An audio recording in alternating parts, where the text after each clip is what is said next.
Alors bonjour à tous, heureux de vous retrouver chers amis en ce samedi 9 janvier 2021, 7h10, heure du Québec. Vraiment heureux de vous retrouver, vraiment privilégié, et je vous remercie d'être là.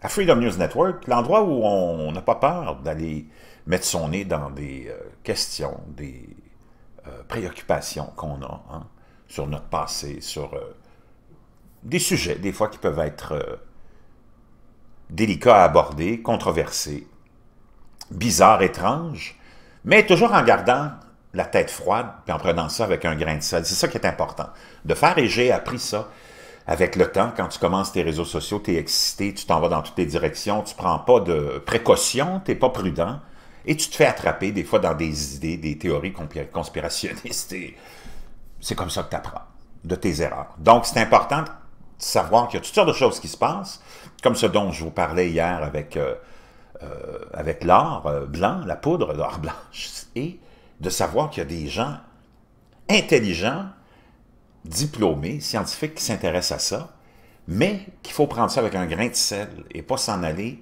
les yeux fermés, en prenant tout pour du cash, comme on dit. Toujours se questionner, toujours faire des recherches. Même chose avec la question des changements climatiques, du grand minimum solaire. Est-ce qu'on s'en va vers ça? Il y a des indications que oui, il y en a d'autres que non. Le temps nous le dira, mais il faut savoir que c'est là que ça se passe.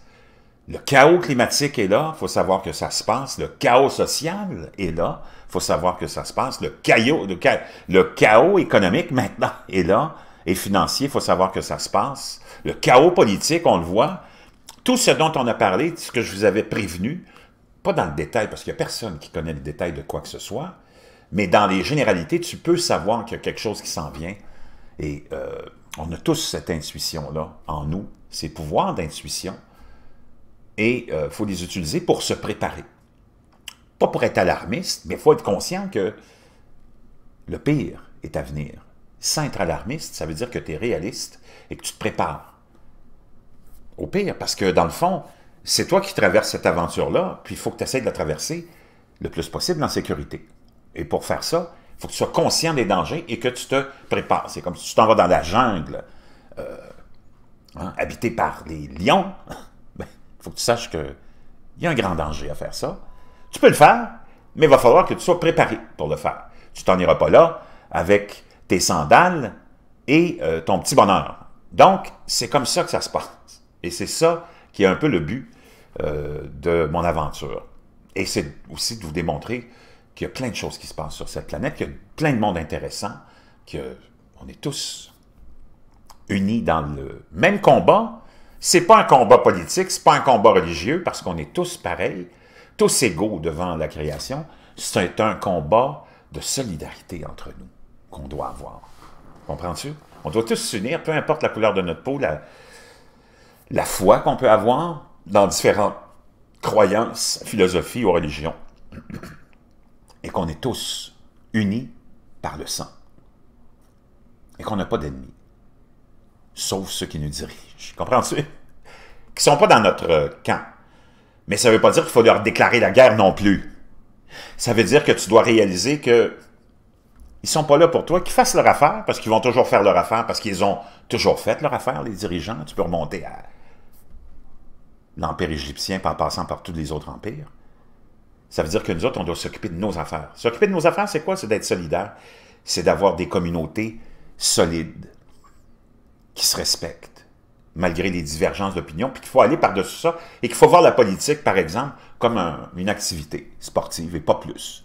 Quand ton équipe de hockey préférée perd, tu t'en vas pas menacer, puis te battre avec ton ami qui était partisan d'une autre équipe. Vous vous taquinez, puis ça s'arrête là. La politique, ça doit être pareil. Mais c'est devenu complètement, et c'est ça que les dirigeants voulaient, de tous les pays, c'est devenu contaminé, c'est devenu toxique. Et c'est ça que ces gens-là voulaient. Et c'est ça qu'il faut, nous, éviter de faire. Il faut se sortir du plan qu'eux avaient de nous rendre toxiques, de nous diviser, pour quelque chose qui ne change pas nos vies de toute façon. Laissez ces gens-là faire leurs affaires, leur corruption. D'ailleurs, la politique n'existerait pas s'il n'y avait pas de corruption. La politique est là seulement parce qu'il y a la corruption. Puis dans le fond, on l'aime, cette corruption-là, comme dirait George Carlin. On l'aime en avant de nous autres parce que on aime ça en prendre une bonne grande bouffée. Parce que ça nous alimente. Donc, 2021, j'espère, va faire réaliser à la plupart des gens que jouer le jeu de ces gens-là, c'est pas notre avantage. Qu'on doit se serrer les coudes parce qu'on est 8 milliards. Imagine si les 8 milliards se serrent les coudes, deviennent solidaires et envoient un grand bras ou doigt d'honneur, hein, figuratif, à l'élite en lui disant « On ne s'occupe plus de vous autres. Faites ce que vous voulez. We don't care. » Parce que nous autres, we care for us. Sans conspiration, sans idée qui mène à la folie. Tu as vu les folies des dernières heures, des derniers jours, des derniers mois. C'est ça, la conspiration. Ça mène à la folie. Il faut être rationnel. Comment tu peux opérer dans la vie? Comment tu peux être préparé à te défendre contre tous les dangers si tu es habité par la folie? Tu peux pas. Le seul et la seule personne qui peut affronter un événement dangereux, tragique dans la vie, que ce soit la perte d'un être cher, un accident ou peu importe, une situation périlleuse pour ta vie quand tu seras attaqué par exemple par des voyous, c'est de garder la tête froide et d'être capable de voir, analyser ce qui se passe autour de toi et te sortir de cette situation-là. Mais si tu es habité par de la folie, de la torture, des idées conspirationnistes qui te mènent à quoi? Qui te mènent à la folie. Encore là, un outil que l'élite utilise, lancer des idées conspirationnistes, des théories conspirationnistes, qui te font oublier quoi? L'essentiel. L'essentiel. L'essentiel, c'est quoi? C'est de revenir à ce qu'on est, au fond de nous, des personnes bonnes, foncièrement bonnes. Tous les humains sont foncièrement bons. On devient corrompu, on se fait corrompre avec le temps, avec l'environnement, avec nos réseaux sociaux, avec nos parents, avec l'école. On se fait corrompre partout. On se fait mettre des idées dans la tête partout. C'est à nous d'être plus fort que ça. C'est à nous de se prendre en main, de réaliser que ton voisin, que le musulman, que le chrétien, que le juif, c'est pas tes ennemis. Puis quand tu voyages dans le monde, tu te rends compte que c'est loin d'être tes ennemis.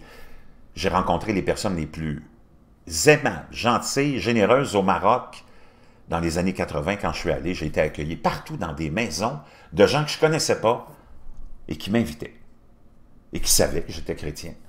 Bon, peut-être pas pratiquant, mais que j'étais d'origine chrétienne. Puis on m'accueillait comme un roi partout. Parce que le monde est foncièrement bon.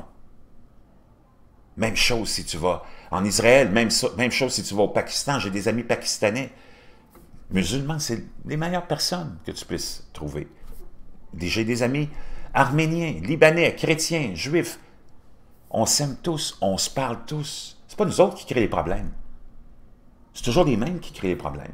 Mais dans notre communauté, il y a des gens plus faibles qui deviennent contaminés, qui deviennent intoxiqués. Comme la drogue t'intoxique, comme l'alcool t'intoxique, ben, la haine, la politique peut t'intoxiquer aussi.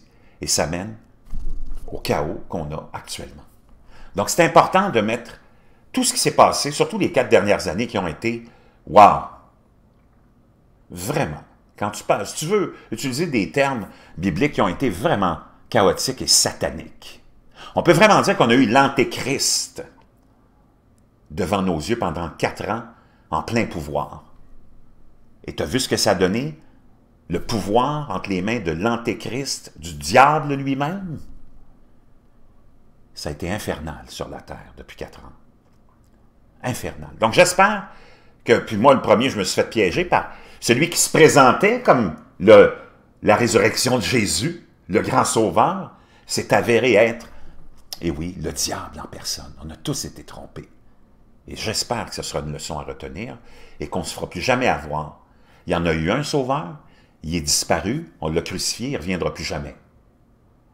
Tous ceux qui viennent après sont des usurpateurs. Tous ceux qui se présentent en son nom, comme Donald Trump, sont des usurpateurs, sont des représentants du diable lui-même, sont des suppôts de Satan. Et j'espère que ça nous donnera une leçon. Espérons, le temps nous le dira. J'avais envie de vous partager ça en ce samedi 9 janvier 2021, dans une autre année qui sera vraiment pas facile, mais qui pourrait être plus facile si la solidarité revient, si les bonnes intentions reviennent, les bons sentiments reviennent. Vous les avez tous en vous. Vous les avez tous en vous, vous les avez tous eus à la naissance. Il n'y a personne qui a été oublié, c'est la seule justice.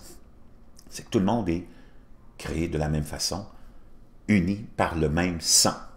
Il faut qu'on revienne à ces sentiments-là.